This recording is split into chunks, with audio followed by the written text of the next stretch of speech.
Here is an expanded 600-word version of the story, with no heading, no title, just a continuous, smooth narrative. Elena stepped out of the maternity ward with the slow, fragile movements of someone who had given everything she had to bring life into the world. Her body ached, her arms trembled, and yet she held her newborn with a tenderness that made every pain feel worthwhile.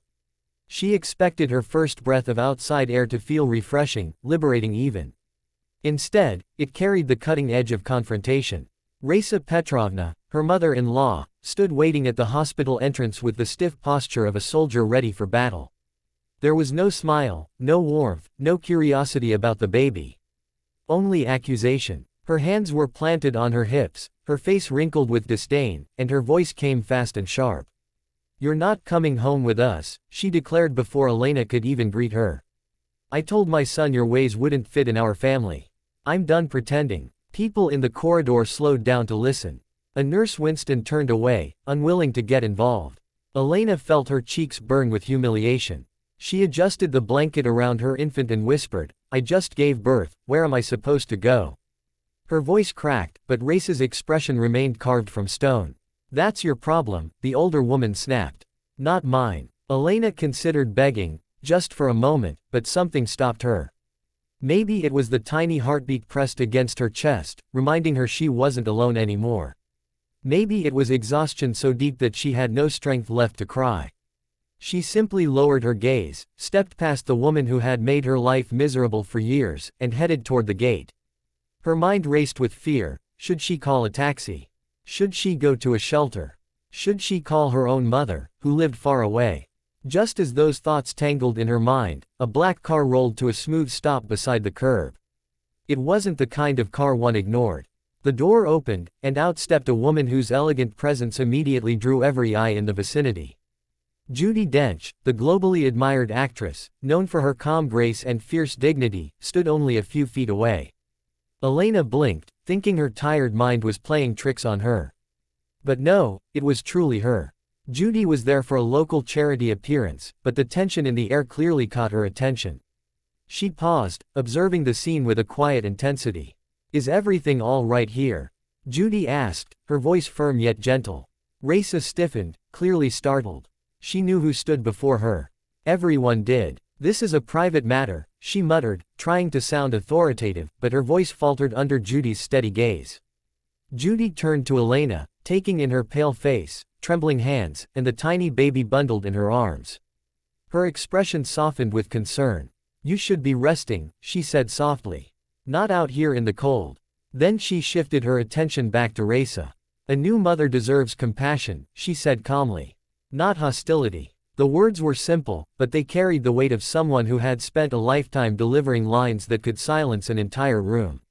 Raisa opened her mouth to retort, but nothing came out. Her usual dominance evaporated under the quiet moral authority in Judi's tone. A young reporter nearby, recognizing Judi, began recording, thinking she would get a casual interview. Instead, her camera captured the raw truth of the moment: an exhausted mother, a cruel dismissal, and an unexpected defender standing between them. Judi offered her hand to Elena. "Come, you're not alone." Elena hesitated only briefly before accepting. As she moved toward the car, she saw Raisa's expression shift: anger, confusion, embarrassment, and a pinch of fear. She had become, in an instant, the antagonist of her own story. The car door closed gently behind Elena. For the first time in years, she felt the air lighten around her. She looked at her baby, whose tiny face rested peacefully, and whispered, "We're safe now." Elena leaned back into the comfortable seat of the car, the soft hum of the engine wrapping around her like a blanket. For the first time since leaving the hospital, she felt as though she could breathe. Her arms tightened around her sleeping baby, who shifted slightly but remained peaceful.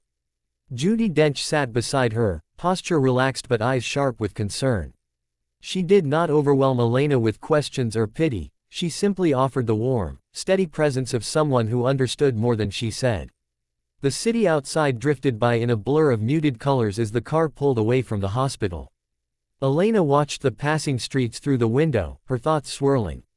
How had her life come to this? She had imagined bringing her child home to love and family, not being abandoned and humiliated in front of strangers. She felt the sting of Race's words echoing in her mind, each one like a bruise. But then she remembered Judi stepping out of the car, the way her voice had cut through the tension, the way Race had wilted under that gaze. That memory sparked a small flame of strength within her. Judi glanced at her with gentle sympathy. "You don't need to explain anything if you don't want to," she said softly. "But I want you to know, you did nothing wrong. Sometimes people show their true nature at the worst times." Elena swallowed hard, fighting the urge to cry. "She hates me," she whispered. "From the day I married her son, she found fault in everything I did. I tried so hard to make her accept me. But now," her voice cracked as she looked down at her child. "Now she wants us out of her life entirely." Judi reached out and lightly touched Elena's hand. "Some people mistake cruelty for strength," she said. "But real strength is kindness. And any woman who's just given birth deserves kindness more than anything." Those words broke something inside Elena. Tears spilled silently down her cheeks. She had held them back for hours, maybe days, but now they flowed freely. Judi said nothing more, she simply let Elena cry, offering tissues from her bag and a calm presence that made the small car feel like the safest place in the world. When the tears finally slowed, Elena felt lighter, as though a weight had shifted slightly off her chest. The car turned onto a quieter street lined with tall trees. The air looked fresher here, the world calmer. "We're going to a women's support center I've worked with before," Judi explained. "They help mothers who need a safe place, even for a short time. You'll have a room, food, medical care if you need it, and people who will actually listen." Elena's eyes widened. "You've already done so much," she said, voice trembling. "I don't even know how to thank you." Judi smiled gently. "You don't need to thank me. The world needs more moments where we simply help each other, without expecting anything in return." As they approached the building, Elena saw a warm light glowing from the windows. The entrance was decorated with flowers, and a woman stood waiting at the door, smiling as the car pulled up. Elena felt her heart lift, a place that looked welcoming, not intimidating. When Judi helped her out of the car, Elena hesitated for just a moment, glancing back down the road, imagining Raisa still standing at the hospital gate, stunned and speechless. For years she had let that woman's dominance define her worth.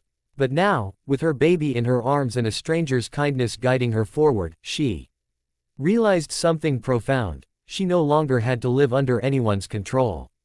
She exhaled slowly, stepped toward the entrance, and whispered to her child, "We're starting over." Elena crossed the threshold of the support center with hesitant steps, as though afraid the warmth of the place might fade if she moved too quickly. The soft light inside wrapped around her like a gentle embrace. The woman at the entrance, tall, calm, with kind eyes, greeted her with a smile that radiated welcome. "You must be Elena," she said. "We've prepared a room for you. And this little one," she leaned closer, her voice softening, "is absolutely beautiful." For the first time since giving birth, Elena felt seen, not judged, not criticized, not pushed aside, but acknowledged as a mother, as someone deserving of care. She clutched her baby against her chest, overwhelmed by a mixture of relief and disbelief. Judi Dench walked beside her, offering steady reassurance with her mere presence. As they entered a cozy hallway lined with paintings drawn by mothers and children who had once sought refuge here, Judi spoke softly. "This place has helped many women rebuild their lives. It's safe, and it's full of people who know what compassion means." Elena nodded, unable to form words. The center smelled faintly of lavender and fresh laundry, a stark contrast to the hospital's sterile scent and Race's cold voice still echoing in her memory. She felt her shoulders relax for the first time in days. The woman guiding them, whose name was Marina, led them toward a small but bright room at the end of the hall. Inside was a neatly made bed, a crib with a soft blanket, and a small table with tea prepared as if someone had known she would arrive needing comfort. She touched the edge of the crib with trembling fingers. "I never expected," she began, then stopped, unsure of how to finish the sentence. "Never expected kindness from a stranger. Never expected escape. Never expected someone like Judi Dench to stand up for her. Never expected her life to shift so dramatically in a single morning." Judi stepped a little closer. "Life surprises us," she said. "Sometimes in terrible ways. Sometimes in wonderful ones. And sometimes," she added with a small smile, "it sends us exactly who we need when we least expect it." Elena sank onto the bed, careful not to wake her baby. She gently loosened the blanket around the infant's tiny face. The baby breathed softly, peacefully, unaware of the turmoil that had surrounded her birth. Elena traced her daughter's cheek with a tender, motherly touch. "I wanted her to grow up in a home filled with love," she whispered. "Not fear. Not tension." Marina knelt beside her. "She will," she said. "Because she has you. And because you're here now, where people will help you find your way." Elena's throat tightened with emotion. For so long she had lived under the shadow of Race's disapproval. Every smile she offered had been judged, every word analyzed, every choice criticized. She had walked on eggshells, trying to earn affection that never came. Now, sitting in this small welcoming room, she realized how deeply that had shaped her sense of worth. But looking at her baby, her tiny miracle, she felt something new rising inside her. Strength. A quiet, determined strength she had never allowed herself to feel. Judi glanced around the room, satisfied. "You should rest," she said gently. "I'll check in again later. Marina and the staff will take good care of you." Before leaving, she placed a hand lightly on Elena's shoulder. "Remember something important," she said, her voice steady and warm. "Cruel people try to dim the light in others. But you survived that. And now you have someone to shine for." Elena lifted her gaze. "Thank you," she whispered, the words filled with sincerity. "For everything." Judi smiled, nodded, and stepped out of the room. Marina closed the door softly, leaving Elena alone with the quiet hum of safety surrounding her. She leaned back on the bed, holding her daughter close, and for the first time since entering labor, she allowed herself to relax fully. She knew the world outside still held challenges. She knew Race's shadow might try to cling to her thoughts. But in this gentle room, with her newborn in her arms and new hope unfolding before her, Elena understood something with absolute clarity. She had taken her first step into a life where she would never again be silenced, dismissed, or pushed aside. She whispered into her baby's soft hair, "We're going to be okay."